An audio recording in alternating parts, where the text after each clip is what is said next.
Hi there, my name's Alanda Terrio, and I'm a part-time faculty member here at Georgian College through the University Partnership Center.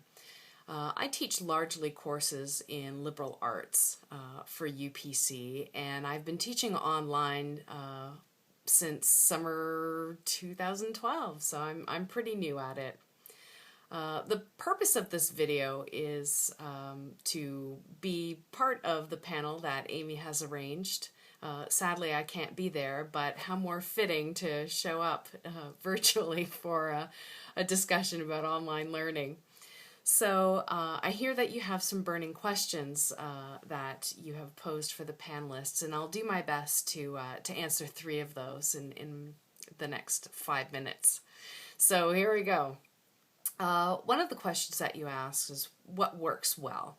And I can only speak to my background and my experience as someone engaged in teaching a course in philosophy, that because it's so heavily reading based, what I like to do in my learning modules, which are essentially lectures, is to really mix up the media sources. So I will incorporate a little bit of writing and narrative, but then add in some helpful podcasts, videos, links to other articles like newspaper or magazine articles that help explain the concepts and terms that we're working with, so that the learning module isn't just this wall of words.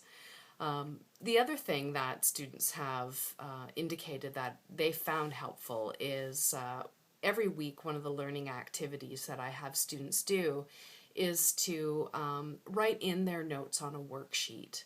And basically what a worksheet is, it's just I use a table and I direct them to questions about the readings or specific points that I want them to be getting out of the texts and the learning module.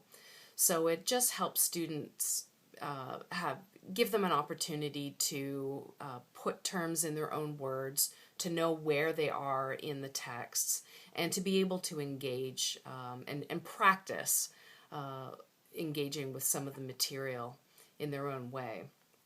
So those are some of the things that I found that have been very helpful for me. Another question that you asked was, what is my favorite interactive tool? And I have to say, I never imagined I'd be saying this, but I'm really fond of Pinterest. For months and months, I didn't quite understand what Pinterest is and why you would post pictures of things that you can't have but you want. But I get it now.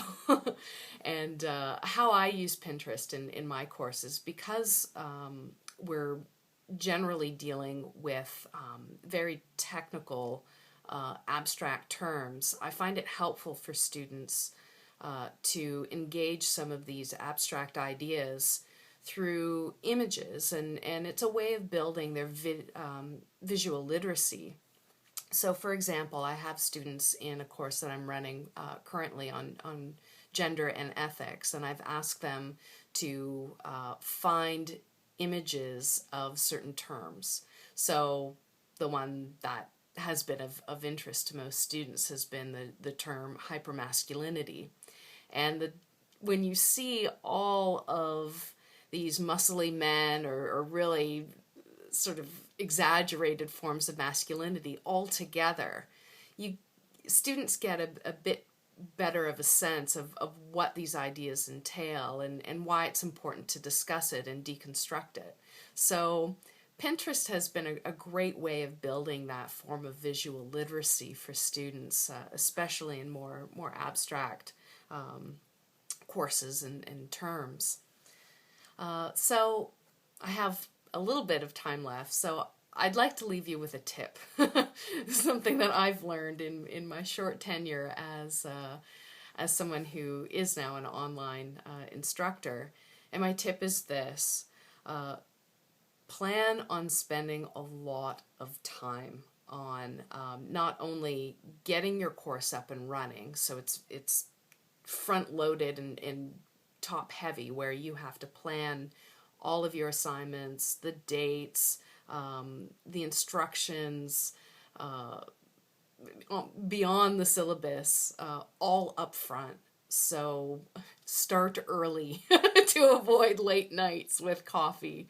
The other tip, and it sort of dovetails from my first, is do expect to spend a lot longer putting together a module or a lecture than you do for your live work.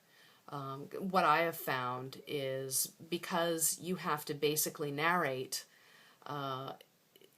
the information in a different way, there's no spontaneous questions coming at you. So planning and plotting and finding interesting and novel resources in terms of videos and podcasts and such like stuff like that, it takes time. So work in stages, work early, and set aside some time. I think that would be my few tips for you. I wish you much success in your endeavors for teaching online. It is pretty neat once you get started in it, but do expect it to be a steep learning curve and take a little more time than what you're used to.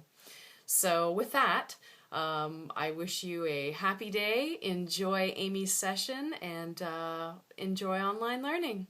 All right, bye for now.